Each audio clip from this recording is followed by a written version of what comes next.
and then he's going to look for me, and then he's going to come over everybody's here and already get me yakking. and push me out. Hi, I'm Ken, and that's John you heard yakking away. Gosh.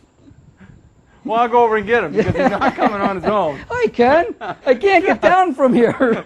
I just shoved the whole thing over is what I'll do. This thing's pretty cool. Now, how do I get down? you might be wondering why he's just up there yakking away and blowing the opening of the show. But this is actually to show a new tool. Let me get you down. But see, I'm not actually 200 pounds, so...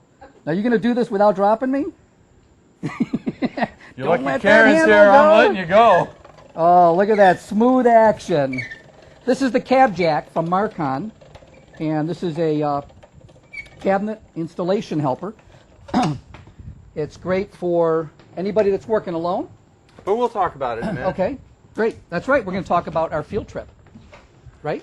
Yes. Yes, we are. I feel weird without our table. Once again, I'm Ken, and this is John. I'm John. How you doing tonight? We're all about tools, and thanks for joining us tonight. Kind of a sloppy beginning, but well, that'll be if we look really anyway. shiny, it's because it's like 180 degrees in here. All the lights are on, and it's just, if it was any more humid, it would be raining.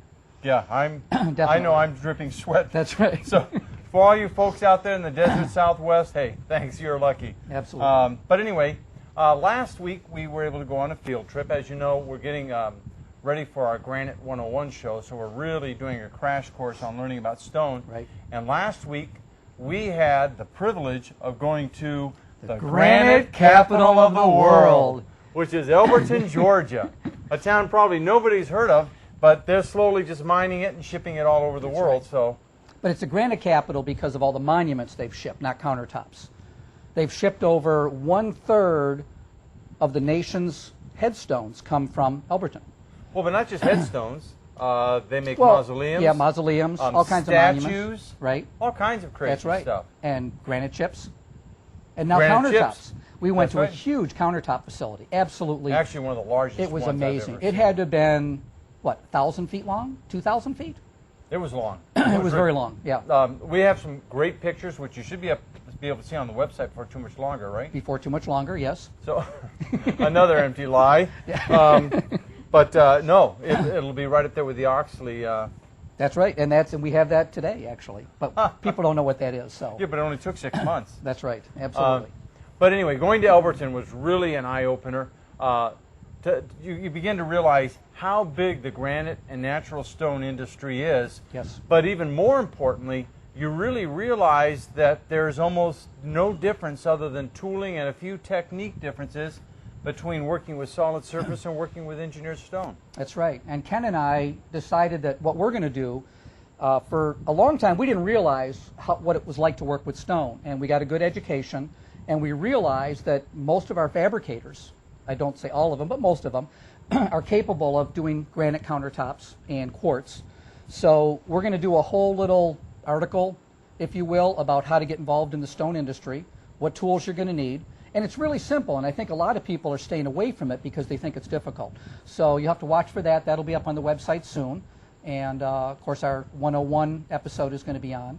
And we're going to have some people from Silestone and from the granite industry as well. Correct. So we're really excited about that. But if you didn't get to see our last show, we had the fine Multimaster on, which was just incredible. I mean, so much so, we're actually going to have them back on to show a couple of their other tools because it was really great. So if you didn't get a chance to see that show, go back and see. It's up on the site now. It is up on the website, yes. It's already archived, so you can go up and see our last show. But that said, I guess we're all set to just jump in it today. That's right. Okay, so here we have the handy-dandy Cab jack. Marcon cab jack, which is a paint got scraped off there. But this is an incredible tool for anybody who installs cabinetry. I know I've done quite a bit over the year myself, and it sometimes is a real pain in the butt getting those uppers into place, holding them, and getting everything lined up, adjusted, and screwed to the wall without fighting with it, having it right on your shoulders or whatever. And Conrad, years ago, came up with this handy-dandy device, which, I mean, we can go ahead and throw a box right up All right, there. well, let's talk about this first. This platform that it sits on is adjustable this way, and it's adjustable this way. You have an adjusting knob here and an adjusting knob underneath here. So this raises and lowers it for pitch this way and a pitch this way. If you want to do a larger cabinet that won't set on this base, you can screw a piece of plywood to this or a 2x8 or something like that. And one of these has a maximum lift capacity of 200 pounds, and it's recommended that if you go over 8 foot in length, you use 2 of them. Or now, I balance. would recommend that if you use 2 of them for 4 foot, and then we can sell twice as many.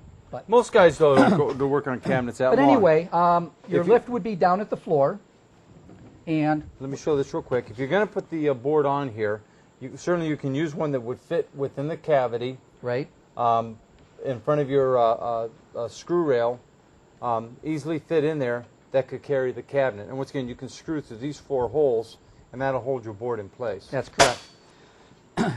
This would go on, turn it around like this. Just like that. All right. And of course, I'll be the wall. once you have it balanced, it's really nothing more Can difficult. can we show that cranking mechanism there?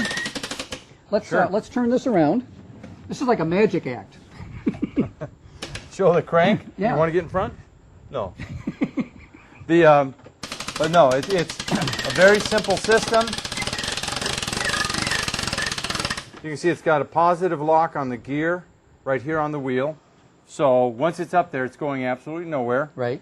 It's very simple to drop because all you do is put a little bit of tension on it, raise the Works locking just like arm, a trailer lift or a trailer, Yeah. for putting a boat on and off a trailer. and it's just a matter of you can adjust it. So it makes adjusting this very easy. Right. And the great thing about this, once again, you can get it adjusted to the height you need to, right up to the wall. It doesn't Right. take much more than that. And then, of course, you can adjust it or play with it however you need to. But I'll tell you, Much nicer than those poles. And you're not fighting, moving, adjusting anything as you're going along. And any adjustments I need to make, I can make without having the weight of the cabinetry on me or concerned about losing Right. control of the weight of the cabinetry. And of course, you'd have the door off of the cabinet, so once it's in place, you can just put the screws in. Yeah. Yeah. Yep. Yeah. Okay, so now what else can this do? Well, actually, this is where the real fun starts. Let's go ahead and take this off. And set this just right down here off to the side. All right. Now the beauty of this thing is that it's totally portable. This fits in a box about 2 foot by 2 foot. So what we'll do is we're going to crank this up onto this mast. There's a section here and a section here.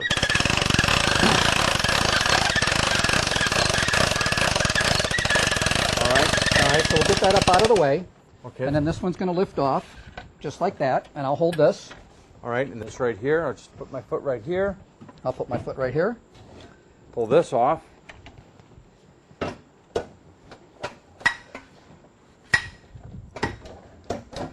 All right, and I'll tell you what, Ken, let's slide this table back in place All right. so we can kind of talk like we're working on top of a countertop. Ready? Yep. You know, if you ever want to get one of these Marcon tables, they're not lightweight, believe me. Conrad, we'd like some wheels for this. Okay. Now, some people will work with cabinets with the countertop in place. Now, these wheels also, it should be pointed out, they do lock. Right. All 4 of them will lock, which will prevent this from moving at all. Right. So you can make sure that you're good and This secure. looks awfully stubby, doesn't it? Okay. So you See how can I lower dodged that this. bullet? So you're getting good at that. So you can lower this down, set your cabinet up on top, Correct. and crank it up so that your cabinet is 18 inches Correct. So once off again, the if countertop. if you prefer to put in your bases, you can actually take and lay a sheet of plywood down over the base cabinets. Here's your eyes. Lay it over the base cabinets, and then there we go. Lay it over the base cabinets, and then you can wheel this into the position that you want. Most bases or uppers from the base up are put in anywhere from 17 to 20 inches, and it depends on what your requirements are. Right. But this easily, as you can see, it allows for, and we have a handy dandy tape measure right here. Its minimum adjustment is 15 inches, and of course its maximum would carry it all the way to the top here, which would probably be somewhere around 22 inches. Right. So, and if you needed to go higher than that, you could put your shaft in, the second one, and then raise it even higher. I don't know why you would, but correct. Yeah. who knows? Well, the one possible advantage might be it might prevent any tilt forward for you. Right. If you had that, so you wouldn't have to worry about it. Although the nice thing about the wheel right here, just so you can turn it and see it, this wheel here, it's better than the cabinet striking any metal parts at all. Absolutely. So if it hits at the nylon, more than likely, nylon wheel will protect the cabinet.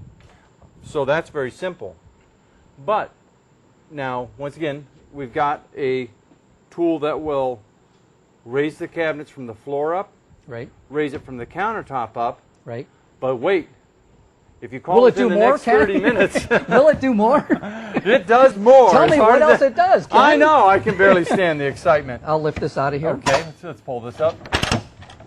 I am dying. It's hot in here. It's very hot. This right here actually has a whole other base unit altogether. Yes. Now, for a lot of guys, when you get to a job site, moving the cabinets around the job site is its own difficulty. Right. This tool, besides being something that raises the cabinets from the floor up, raising it from the countertop up, can actually move the loads around the job site without any trouble. And not just countertops, but you could use this to move tooling or just about anything that you can think Toolboxes, of. cabinets. Mm-hmm. That's about it. So it's a phenomenal tool. I don't know what the load capacity is. I know 200 pounds is what he says. Lifting with the capacity, mass. but I'm sure on this, I'm sure you could easily put, I don't know, what do you think, 400 pounds? I don't know. I think it's probably more. It's probably has to do with more to do with the wheels. Yep. Being able to bear whatever load they are, or whatever load is present anyway. Okay. So that would probably be the real critical thing. Now I can see we're not going to be able to stall this segment any longer. We're out of time. Let's see. No, we're not going to make it. It's 8 minutes to break, and we're not going to make it. So I guess we're going to go ahead and take an early break because we have nothing else to talk about. And I don't want to, not that we don't have anything else to talk about, but I don't want to break into the next segment early and then have a half a segment. But we got a lot to do. Okay. Well, do you want to introduce the? Yeah, actually, we'll go ahead. Okay. Let me get this out of the way. And we'll start to introduce some of the next item now. We have, where's your red mat? Red mat. It's over there on that side. Okay. Right on the floor. Here, how about if I get it for you? Okay, there, because you know where it's at. One of the problems, and once again, we're going to cover this again in just a minute. One of the problems that you hear constantly about, especially from the laminate guys, is the separation of backsplash from the countertop. Now, it used to be when people used that little stainless steel trim. What was that piece? Stainless steel trim piece, I guess. Okay, well, he's helping me out. But actually, it's not so much just the sagging, but when you did a laminate countertop, at least when we did them, and you'd glue the laminate to the wall, you'd have wedges and sticks from the upper cabinets clamp on the front, pushing it in place, because if there was a belly in the wall, it would be difficult to hold it there. So what you'd have to do is you would have to go next day to finish it, and that meant two things. That meant you didn't get your check, finished the job the first day. It gives the customer a lot of time to look at the job and maybe find any small imperfections that they want cleaned up when you come back to the second time, and also that you have to go back to the job, which is always a nuisance. Yeah, and that's for a lot of people, even if profit buster. Absolutely. You know, not to mention the possibility of the countertop dropping away from the backsplash time and then having a joiner. Yeah, and that is, I know from the perspective of me going out to jobs, often which we did later in time, replacing tops, that was the thing that people almost always griped about the most and drove them to changing their tops, because the laminate would separate from the particle board, because the moisture could then get in there. Water would get in. And you could just about load a half the tube of backsplash caulk. would get this wide. Yeah, yeah, the particle board didn't hold up to the water really well. Okay, so what do we have to eliminate that problem? Well, we have something called the Smart Clip. And what we have here, we're going to use this as an illustration for our back wall. And typically what we're talking about again is, we'll get some of our tools out here. Now the original ad for the Smart Clip was a really nice looking woman, and she was holding the smart clip like this, but it doesn't quite do the same when I hold it. Oh, as long as you're not considering going drag on it, that's okay. But typically what you'd have is you'd have your countertop butting the wall. You'd scribe the countertop to fit the wall. We're going to imagine that this is a countertop. Okay. Right? And the countertop has to be scribed within 1/4 of an inch of the wall. Okay. So it doesn't have to fit perfectly, but as long as it's within 1/4 of an inch, you're in good shape. Okay. All right? And the this would be the typical backsplash section. Right, either plywood or particle board. It doesn't matter. No, makes no difference. Okay, so one won't split over the other. And what this clip will do, it will positive lock these two surfaces together. That's correct. And also lock it tight to the wall. That's correct. It locks into this ball socket. This is actually the smart clip. This is what's called the smart clip. It's a little clip that gets screwed down to the countertop, which you'll see in a minute, with these 2 screws. And then there's a drywall type screw that goes up into the bottom of the backsplash, and it actually engages into a ball socket. All right? Mm-hmm. And using this depth gauge tool, it actually inserts the screw at the right depth, so it engages. I thought our driver just frozen. That's all. No, it's supposed to be like that. So there's some tools here that you have to purchase in order to use the smart clip. But it comes as a kit. Yeah, you can purchase the replacement tools, or it comes as a kit. And let me first talk about the router bit, because the first question that everybody asks me is, can't I use my own rabbiting bit? And you can't, okay? The reason is, if we can get a close-up of this router bit, you can actually see here that the carbide is cut up on an angle so that this is engaging at about 1/3 up on the bearing. What that allows it to do is it allows the bearing to ride on the edge of the laminate, and the router bit is actually cutting all the wood away up to the back of the laminate. You can't do that with a rabbiting bit, because you would have a space between, and you would either leave wood or the bearing would ride above here, which would wreck the Okay, now is it a problem leaving much wood behind at all? You can leave a little bit, but the way the clips are designed is they're designed that the screw is center here. So you really want to try to get back to the laminate Okay, face. so you really want to leave no wood. Exactly. Okay, so All right. wood would be a problem. Okay, so what we're going to do we have a pencil? I guess it doesn't really, well, you have one with you? No, I do not. I don't. Okay, well, I guess we'll get along without one. What we're going to do is we are going to route from about here to here. Okay, now is there a specific measurement that you should be using on that? Well, you have this gauge with this, which is a space bar, and this is a small piece of aluminum. I always tell people this is really, oh, thank you.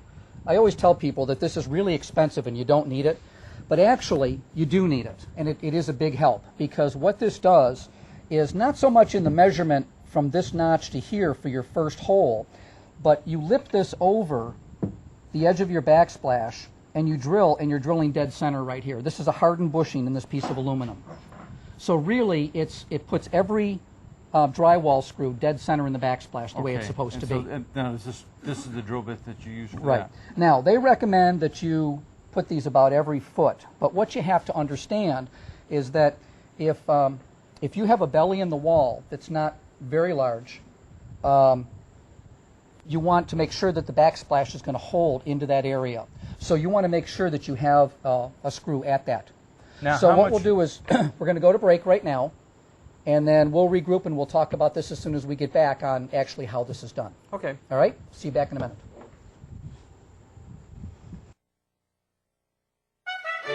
SpecialtyTools.com would like to take this opportunity to unveil our boldest new venture, epitomizing the glorious traditions held so dear by craftsmen throughout the centuries. Our informative and enlightening seminars represent the pinnacle in only the most professional of productions. Hey, Tom. Oh, we're back? Oh, I'm sorry. We're just waiting on you. Right, not forward. Whoa! Look at that. Works fine in the... Actually, John, this is a shop cloth holder. See, I told you he wasn't real bright, folks. It's one of those clamps in our line that we've had for a long time, and you know, it has its uses, of course, but especially last week. No. Chris said we did that for the promo. We're going to drop this down. I'm sorry, folks. This is for laminating, plastic laminate. We started out with a dog and we ended with Chihuahua. Yes, like Santa. And I look like a fool. Have a little shame. Drop it in the water. Are we going to go off? I'm sorry. I hate my job.